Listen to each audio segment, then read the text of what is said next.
un ratito nada más le vamos a dar la bienvenida al señor Zayat, que amablemente se acercó a los estudios de C5N. Es un placer tenerte aquí para analizar la economía y la política que se viene en la República Argentina. Recién decía, y por eso te doy el pie con este textual, él habla de cooperación. O sea, evidentemente hay un sector que ya podemos imaginar que va a avalar y que va a apoyar todas estas primeras leyes que lleguen al Congreso. Esa al menos es mi lectura. ¿Cómo estás, Alfredo? Muy bien, buen día a todas y todos. Y sí, viene la etapa, lo que se llama en política el periodo de la garrocha, digamos, el salto, y a partir de ahí es la idea de la gobernabilidad. Yo creo que hay un sector tanto de Juntos por el Cambio, lo que quedó de Juntos por el Cambio, ¿no? Gente del PRO, del radicalismo, que coincide con gran parte de lo que puede ser los lineamientos de Javier Milei. A lo que se le suma que ya adelantó que va a tener una estrategia de no transferir recursos o lo que les corresponda a las provincias. Y por consiguiente ahí empieza la negociación. Vamos a ver, digamos, tiene una situación en el Congreso muchísimo más complicada que lo que fue el comienzo del gobierno de Mauricio Macri, donde ahí sí consiguió entre 14, 16 diputados del Partido Justicialista en ese momento y pudo conseguir el quórum. Ahora la verdad que está muy fragmentado el escenario legislativo. Lo que pasa es que si uno piensa que fue elegido con el 56% de los votos, también hay una lectura política que creo que la hacía Steffi hace algunos días, que es, a ver, hasta qué punto el Congreso va a ser oposición ante un gobierno que recibió ese aval del 56% y hasta qué punto va a avalar las primeras medidas, ¿no? Bueno, lo que pasa es que ahí entramos en un debate. ¿Es el 56 o es el 30%? Porque quienes votaron a Milei fue el 30%. Después, en el balotaje, hubo un voto en contra de. En ese caso, triunfó el voto en contra de Massa. Entonces ahí llega el 56%, porque lo que se ve de la fragmentación en la Cámara de Diputados y en senadores es precisamente lo que fue el resultado electoral de la primera vuelta. Y entonces ahí vos ves la fragmentación. Entonces es cierto, y hay una parte de razón que, claro, votaron al 56% de Milei, pero ese 56% es netamente el voto Milei duro, y la verdad que no, y eso es lo que se ve en el Congreso. Después está esta idea de la gobernabilidad. Bueno, ganó, es presidente, y entonces hay que darle gobernabilidad. Yo creo que también ahí hay que ingresar en otro debate. ¿Gobernabilidad implica aprobarle cualquier cosa? No, y además ahí, Alfredo, me parece que hay algo que está en línea con lo que vos decías, y es los diputados y senadores también tienen mandato popular. Entonces, no es que Milei tiene más mandato popular que los diputados y senadores. Bueno, de hecho ese 30% se vio reflejado en el Congreso. Claro, Sí hay entonces, una relación ahí directa. en la primera vuelta se vio un Congreso que es aparentemente lo que el pueblo argentino quiere también. Con lo cual, si hay algo que vulnera el mandato popular, por ejemplo, de los que votaron a Unión por la Patria, me parece que los diputados de Unión por la Patria deberían defender ese mandato popular. Lo de los garrochazos igual existe, por eso yo decía, en unas semanas probablemente tengamos alguna novedad. Y nosotros además primero queremos conocer cuáles van a ser definitivamente esas leyes, ¿no? Porque lo que se va a sesionar y se va a sancionar va a tener que ver justamente con el cuerpo de esa ley. Sigue Zayat con nosotros charlando de lo que está pasando en la Argentina. Se viene un momento muy, pero muy importante, es el cambio de gobierno, con un cambio de ideología, con un cambio de política y con un cambio de economía. Mientras tanto, Steffi, ¿qué pasa con los precios? ¿Qué ocurrió en estos últimos días? ¿Qué están marcando los precios de las góndolas antes de la Asunción? Un escándalo. Lo que pasa con los precios es un escándalo, no hay otra forma de decirlo. La verdad es que hay aumentos de todo tipo y a un nivel que es realmente impresionante. Es difícil no darse cuenta día tras día el aumento de los precios cuando vamos a comprar cualquier cosa. Esta semana, por ejemplo, hubo una remarcación del 30% en medicamentos, hubo una remarcación superior al 8% y hasta el 15% en algunos productos de construcción. Si hay alguien que está haciendo alguna remodelación en su casa, seguramente está teniendo complicaciones con los presupuestos que le pasaron, así que rápidamente hay que ir, pagar y armarse del stock necesario para esas cuestiones de la casa. Y también hubo remarcaciones en productos de la canasta básica, 20%. Todo esto en la última semana, no estamos hablando ya del último mes ni de ninguna cuestión temporal. Hay quien dice que la inflación no es el aumento, el porcentaje, sino el tiempo con el cual medimos el aumento de los precios. Bueno, fíjense que ya estamos mirando los aumentos semana a semana. Es realmente muy acelerado lo que viene hacia adelante y queda un aumento realmente muy grande de combustibles. Algunas petroleras ya empezaron a hacer... digo petroleras porque estos rumores claramente siempre vienen de un lugar en particular. Hablan de aumentos que superan los 2 dígitos, pero largamente. Le voy a dar la bienvenida a Osvaldo Bassano. Osvaldo, ante esta situación, ante estos aumentos, ¿esto es especulación? ¿Esto qué es? ¿Y cuáles son las herramientas que tienen los consumidores para poder defenderse de estos aumentos brutales, principalmente en estos últimos días? Osvaldo, ¿cómo estás? ¿Qué tal? Buenos días a la audiencia, gracias por llamarnos. Y la verdad que no son solo aumentos. Luego de las elecciones siguió un periodo de 2 o 3 días en los cuales aparecieron grandes compras de productos perecederos, en los cuales se pagaba hasta en efectivo. Esto en los hipermercados. Recordemos que los hipermercados tienen un consumo del 30 al 35%, y los negocios de cercanía, almacenes, autoservicios entre el 30 y el 35. Lo que nosotros vimos posteriormente a esos 3 días fue una problemática muy rara, que es un incremento. En algunos almacenes el incremento fue superior, algunos retomaron el precio y trataron de que el precio no les permitiera dejar o perder clientes. Y en otros momentos aumentó hasta un 20 o 30%, y como bien han dicho, en estos momentos casi el 40%. Cuando nosotros comenzamos a ver cómo estaban los precios ahora, entre el 2 de noviembre y el 4 de diciembre, el incremento con una gran dispersión de precios, el 14 y el 16%. Y ojo, con falta de que viene ocurriendo últimamente, es decir, las góndolas comenzaron a faltar aceites, por ejemplo, que aparecen más tarde. A los negocios de cercanía no les entregaban aceite, leches de primera o segundas marcas, luego posteriormente en harinas. Ustedes ven, por ejemplo, inclusive en los portales digitales aparecen las marcas, respetando la ley de góndolas, en algunos casos sí, en otros no, aparecen las marcas desconocidas, pero no aparecen las primeras marcas, o no aparecen productos. Y esto se generalizó al día de hoy, con que en algunos negocios usted no consigue algunos productos muy determinados.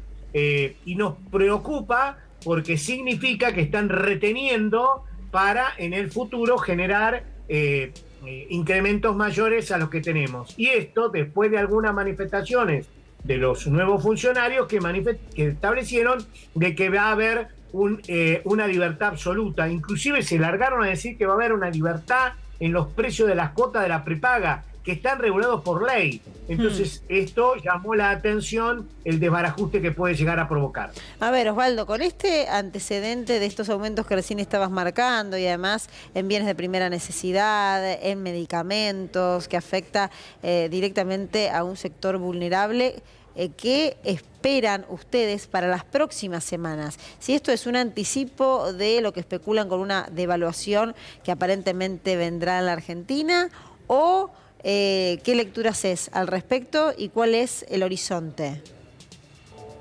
Primero, no quiero ingresar en el lugar que sabe mucho más que yo, SAIAC, pero evidentemente en la Argentina tenemos un problema de estructura de costo.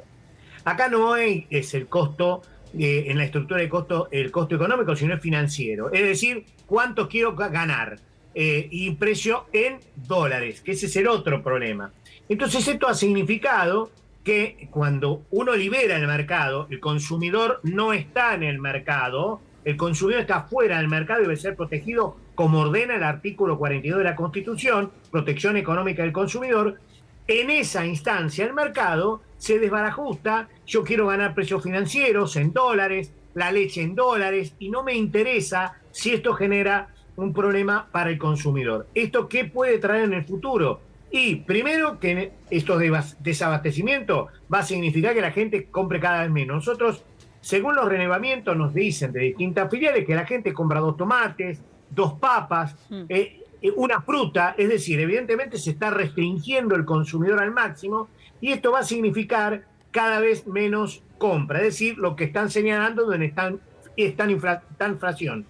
Pero la estructura de costo de un precio real, por eso mienten cuando dice que el precio está pisado, eso no está aplicándose en Argentina y que se aplica en todo el mundo de distintas maneras, con distintos controles.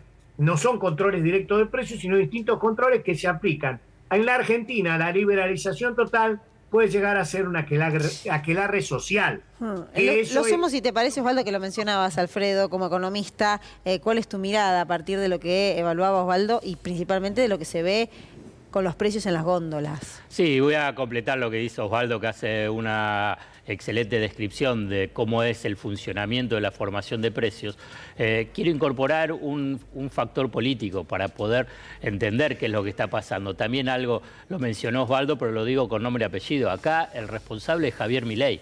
Como presidente electo, esta disparada de precios, hay una responsabilidad ya institucional. Ya no era candidato a presidente, sino que fue presidente elegido, o sea, presidente electo. Si él dice no va a haber ningún control de precios, si él dice que la Secretaría de Comercio, vinculados con el control de precios y la fiscalización, va a desaparecer esa función, si él dice también, y sus economistas, que va a haber una devaluación, bueno, ¿cuál va a ser la respuesta del mundo empresarial y fundamentalmente en un rubro muy, muy sensible como es alimento y bebida? Bueno, ajustar y subir esos precios en un esquema que también hay que recordar, porque también ahí Osvaldo mencionaba el tema de los costos y los costos de las ganancias en dólares, que hay que ver los balances de las grandes empresas de alimentos y bebidas que cotizan en bolsa, que fueron ganancias fabulosas durante estos años. No es que uno puede decir, y esos precios están atrasados, no, estos precios necesitan un ajuste. Han tenido ganancias fabulosas y ahora buscan unas ganancias extraordinarias sobre ese nivel. ¿Qué pasa con los medicamentos? Estefi, algo decías también para que se sume Osvaldo. Sí, había remarcaciones en esta última semana de alrededor del 30%. ¿Qué es lo que están viendo ustedes, Osvaldo? Sí, una remarcación mucho mayor. Es decir, bien. Más que 30%. Exacto. ¿Por qué? Porque hay medicamentos que en algunos casos, los medicamentos tienen 2 situaciones. El de la venta sin obra social ni medicina prepaga, libre, y aquel que está sujeto a la medicina prepaga, las obras sociales, al PAMI. En la mayoría de los casos, en estos casos, tiene un control que se da por el precio de los descuentos mismos que tenemos. Pero cuando entramos en el precio totalmente libre, usted va y se acerca y quiere comprar un medicamento para la presión, se va a encontrar con incrementos aún mayores que van a golpear en el bolsillo del consumidor en forma despiadada. Y si a eso le agregamos, comillas, y le van a sacar a los jubilados los medicamentos del 100%, que eran gratuitos, tenemos una problemática muy peligrosa. Ahora, los medicamentos tienen otro problema, que es que a pesar de que muchos insumos de medicamentos son nacionales, es decir, que no son importados, que no tienen costos adicionales, los incrementos siguen siendo financieros, es decir, siguen siendo valor dólar. Entonces nos encontramos con incrementos que no tienen ni sentido. Este es un problema muy grave en la Argentina, que con los genéricos se trató de frenar, pero evidentemente el aumento que están dando del 30, 40%, en meses anteriores también hubo. También Alfredo, hubo esos incrementos. ¿qué estimaciones hay de inflación para el primer trimestre del 2024? ¿Ya hay evaluaciones que se están haciendo? Sí, están hablando de, por lo menos en diciembre y enero, de un piso del 20%.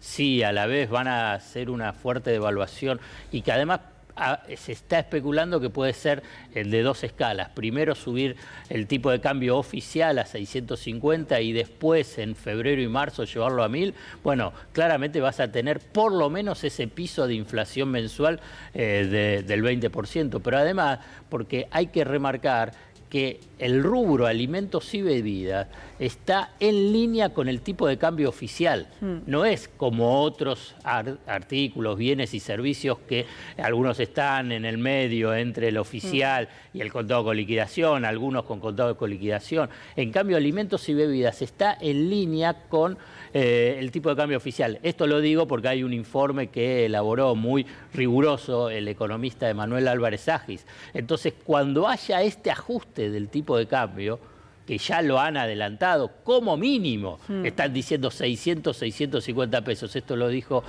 Franco. Bueno, lo que va a haber es una duplicación de los precios de alimentos y bebidas. Es un desastre, es un escándalo, como decía Tefi, digamos, porque lo que tenés que entender que cuando hablas de la inflación, después tenés que pensar qué pasa con los ingresos. Esto es un asalto a los ingresos de la mayoría de la población. Es un golpe fenomenal, digamos, similar o puede ser hasta mucho más fuerte como fue el comienzo del gobierno de Mauricio Macri. Y no lo pudiste recuperar ese golpe al salario, a las jubilaciones, a los ingresos de las clases medias. Por eso pensaba mientras te escuchaba, Alfredo, que la narrativa es tan importante, digo, la narrativa de Javier Milei antes de tomar el poder, diciendo que van a ser meses muy duros, compartiendo memes en sus propias redes sociales diciendo la remera del verano es no hay plata, diciendo es esto o la hiperinflación, advirtiendo que gran parte de la implementación de su programa económico tiene consecuencias que se van a pagar de manera generalizada y que de hecho habla de esta manera, van a intentar salvar a los caídos, ¿no? Esta es la expresión que usa justamente porque sabe que gran parte de lo que van a implementar como programa económico va a ser duro para absolutamente todo el mundo y que para un sector y ya va con a ser un 45% de pobreza en Argentina. Claro, ¿no? Pero va a ser cruel. Lo que quiero incorporar en línea con lo que estás mencionando es que es un ajuste innecesario e injusto. No es que ellos plantean, como vos decís, el relato de la necesidad de sincerar, el sinceramiento de los precios. La verdad que es un ajuste regresivo en función a una mayor concentración del ingreso. Porque ¿qué piensan? ¿Que todos van a perder? Cuando dice van a ser meses duros, ¿piensan que es meses duros para todos? No es meses duros para todos. Va a ser meses duros para los que tienen ingresos fijos, o sea, asalariados, formales, informales, para los jubilados. ¿Alguien piensa que, no sé, las grandes empresas de alimentos y bebidas les va a ser duro? ¿Van a sufrir lo que van a hacer el ajuste? ¿Van a decir no va a haber plata para ellos? No, la verdad que es un ajuste regresivo y esto es el corazón de lo que es el plan económico de Milei. Osvaldo, te hago la última y te liberamos. ¿Alguna otra consideración de aumento de tarifas, de cómo eso puede repercutir además en el poder adquisitivo de los ciudadanos? Escuchándolos y debido a mis canas, espero no equivocarme, estimado Zayad, me remonto a un señor que se llamaba Celestino Rodrigo y que le llamaron Rodrigazo, el plan que explicó. No quisiera pensar que va a terminar así. La pobreza de un día para el otro fue del 100%. No sé si es después del 2001 que podemos hablar, pero me parece que esto es más cerca del Rodrigazo de allá de la década del 70.